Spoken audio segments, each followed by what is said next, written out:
Aba, ang COMELEC, Commission on Elections, ay walang tigil sa pagbibigay po ng sorpresa sa ating mga kababayan. At ang nung una, di ba, ay kinansela yung registration ng Duterte Youth Party List na nakakuha ng boto ng 2.3 million sa katatapos na eleksyon. Ngayon naman, ay itong COMELEC ay diniskwalipika. Yung kalaban po ni Congressman Benny Abante, dyan po sa 6th District ng Lungsod, Manila. At base po sa naging desisyon, ito'y ano lang naman, sa division pa lang ho ito, mga kababayan, ay binabanggit na binaliwala, void, ang proclamation ng kanyang kalaban na si Luis Joey Chua, dahil sa hindi raw po pagiging natural-born Filipino citizen. Yun po. At ang sabi nga ho ay kinakailangan daw kasi natural-born para sa pagiging kongresista.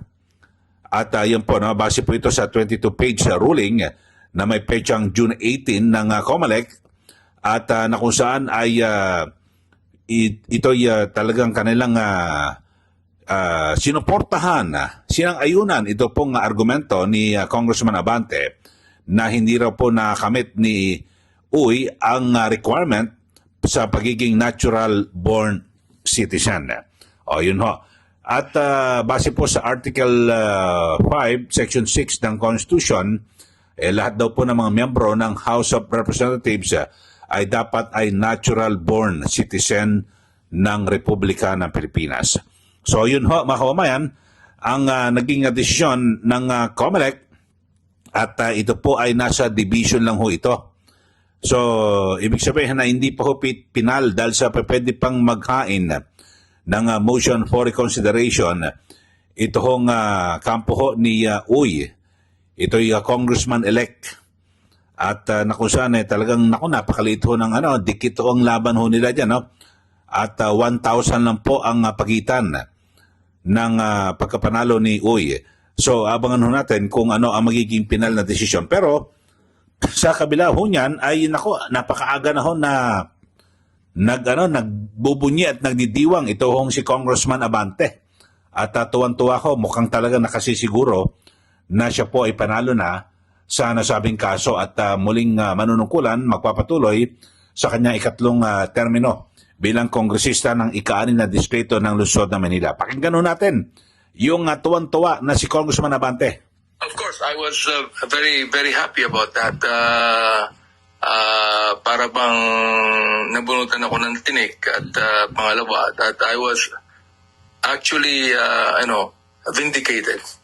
Vindicated? Kayo po ba ang nag-file ng disqualification case against Joey Uy? Yes, I did. Upon learning that he is actually a naturalized citizen. Paano niyo po na-discover yun? That back then, si Joey Uy, according to at least the decision of this division, was only a naturalized citizen, and at the time that he was born, his parents were Chinese nationals. Well, someone called me up, but I have not talked for a long time, and told me about it. So I began to really study it and investigate, actually. And how were you able to gather the documents or proof about Joey Uy's citizenship? Well, I got a lawyer, and they were the ones that actually looked for the evidence, and lo and behold, talaga namang nakita na he is a naturalized citizen. And Kong Benny, konsehal na po si Joey Uy since 2022 from so there was a prior submission of requirements. Bakit hindi po nasilip dati pa na meron palang issue with respect to his citizenship? Well, number one, wala naman ako hinagap na he is actually naturalized. No, kasama namin siya when he ran for councilor, and I was the one. Isa ako sa mga tumulong sa kanya para manalo siya. So, nakita din namin na pag local election, hindi kinakailangan na natural born. Pero pag ikaw ay running for Congress, which is actually a national position, kinakailangan na po yung natural born citizen ka. Yes, and since this is a decision of a division. Meron pa pong remedy si Joey Uy to file a motion for reconsideration with the Comelec and Bank. Are you anticipating that you might still encounter issues in terms of winning this case? Should it go to the Comelec and Bank and then eventually, potentially in the Supreme Court? Hopefully not. The fact that na-establish naman na talagang he is naturalized. So, when it comes to disqualification, talagang he is disqualified. Now, of course, hindi ko alam ang maaaring mangyari. Hopefully that the NBank will be supporting the second division on their decision.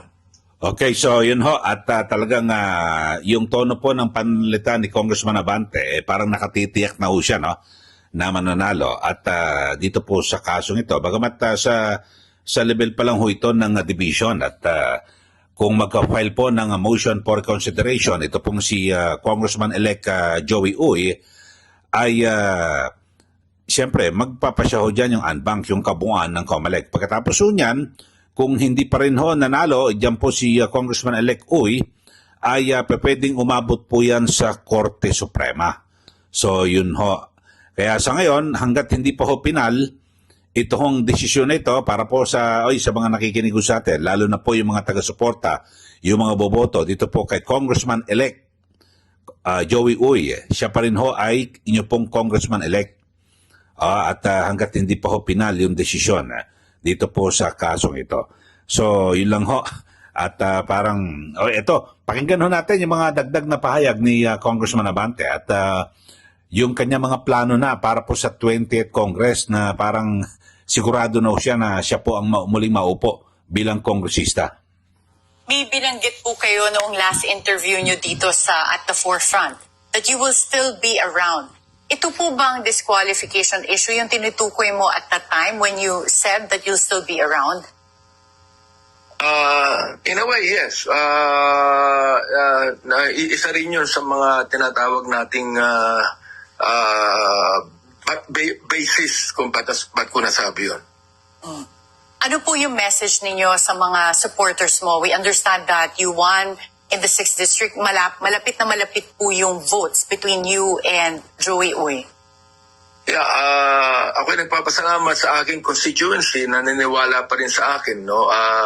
Of course, in that fight in the election, lumaman siya sa akin ng more than 1,000 lang. So, hindi naman ako yung bang nagkulang dyan, and I still believe that the 6th District of Manila still want me to be their congressman. So I'm very thankful to my constituency, especially those that actually supported me. Kanina po we had the Duterte Youth Chairman Ronald Cardema here at the Forefront before interviewing you po. I don't know if you heard this interview, but he said that parang pinagtutulungan yung sila, yung mga Duterte supporters. Ano po yung reaction nyo to this? Sa akin naman, the disqualification should be according to law. Hindi naman pwedeng maging political issue yan, no? Whether you are Duterte or not, no? It must be based upon the law of the land, no? At syempre, atin namang Comelec commissioners know about that, no, and they make a decision, no, on the basis of law. So nainiwala naman ako sa kanila, and that is not actually a political issue. Okay, and finally, Kong Benny, since we're running out of time, what can we expect from you in this 20th Congress? Are you still going to have mga Quadcom hearings? We will continue on the fight now that perhaps I am given. Of course, I was very, very happy about that. Okay, so yun ho, at itutuloy raw ho yung kanyang yung kanyang Quadcom diyan po sa mababang kapulungan ng Kongreso. Pero dito ho mga kababayan, sa ating mga taga-subaybay dito po sa ating channel, sa pangkabuan, yung ating tinalakay ay ito, papamagatan natin na natalo sa boto, nanalo sa COMELEC. Ito pong si Congressman Abante. Okay na ho ang husga. At ano ho ba ang pananaw nyo rito, dito sa sinasabi na kung saan ay diniskwalipika ito hong si Congressman elect Joey Uy at dahil sa hindi raw po siya natural born citizen. So issue po ng citizenship ang pinag-usapan dito at sa unang division sa division level po ng division ng COMELEC ay nanalo po ito pong si Congressman Abante at mukhang 2-1 ho ang ang botohan, so hindi naman lahat, baka may pag-aasa pa ho para po sa mga taga-suporta ni Congressman-elect Joey Uy. Okay, so yan lang po. Sa mga bago lang po sa ating channel, mag-subscribe na po kayo at huwag niyo pong kalimutan na i-share at i-like ito pong ating channel para kayo po ay laging updated dito po sa ating mga issue na tinatalakay. Maraming salamat muli. Ito po si Ka Eli. Magandang araw po sa ating lahat.